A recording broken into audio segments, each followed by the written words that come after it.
A polymer is a large molecule composed of several small repeating units, and those repeating units are known as monomers.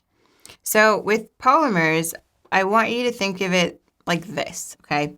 Where it's something that is a long chain, so we could have like a long carbon chain, and it's a molecule that continues to repeat over and over again. And here we could actually see that pattern, where we see that these three they just keep repeating over and over and over again, and these continue on.